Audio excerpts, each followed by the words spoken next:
जय हिंद दोस्तों। स्वागत है आपका अपनी YouTube channel steno with Wasim में। चलिए दोस्तों, डिक्टेशन स्टार्ट करेंगे। 5 सेकंड बाद आप हमारे Telegram group steno with Wasim से भी जुड़ सकते हैं।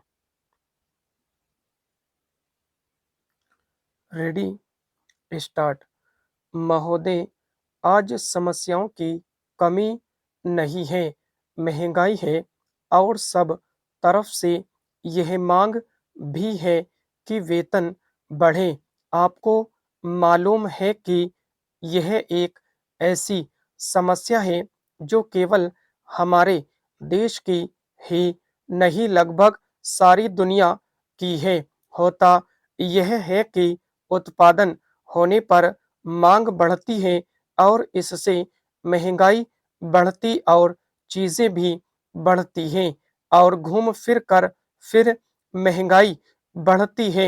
इस चक्कर को, इस दौर को हमें किसी न किसी तरह से रोकना है और हमारी पूरी कोशिश है कि कोई न कोई ऐसा रास्ता हो जिससे वह चीज पकड़ में आए।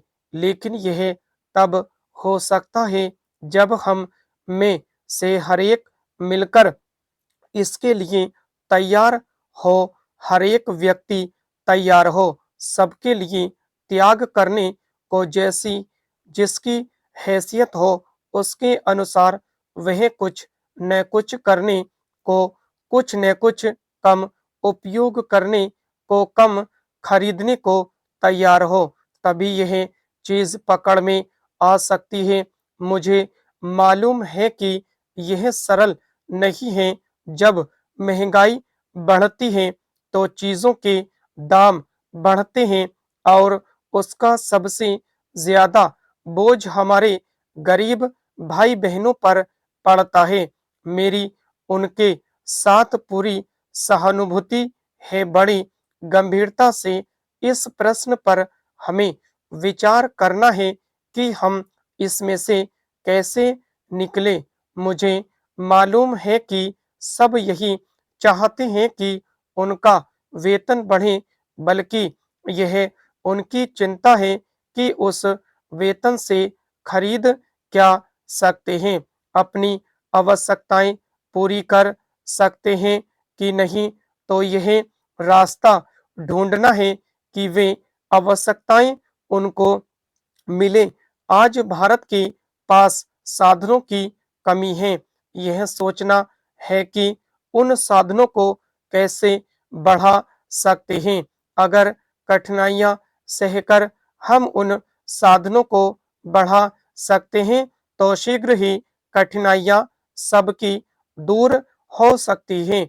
हमारा संविधान ऐसा है कि भारत में अलग अलग दलों की सरकार बन सकती है, आज है भी, और प्रत्येक स्वतंत्रता से अपने अपने रास्ते पर चल रहे हैं और हमारी पूरी कोशिश है कि उनके साथ पूरा सहयोग हो। कभी कभी शायद गुस्से से, शायद लाचारी से जो कठिनाइयों में होते हैं, वह यह बात कहते हैं कि हम सबके साथ बराबर का व्यवहार नहीं करते। यह बात बिल्कुल बेबुनियाद है, बिल्कुल गलत है। भारत एक देश है, हम सब नागरिकों को बराबर मानते हैं, सब प्रदेशों को बराबर मानते हैं। उन्हें समझ नहीं आ रहा है कि वे क्या पढ़ाएं और किस पद्धति से पढ़ाएं।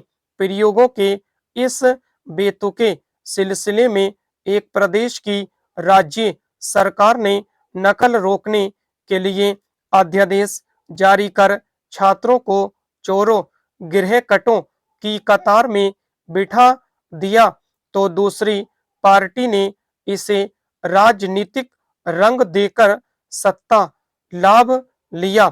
सत्ता में आते ही अध्यादेश को व्यर्थ और अव्यावहारिक बताकर रद्द करके नकल को अकल के मत्थे मढ़ दिया। स्टॉप।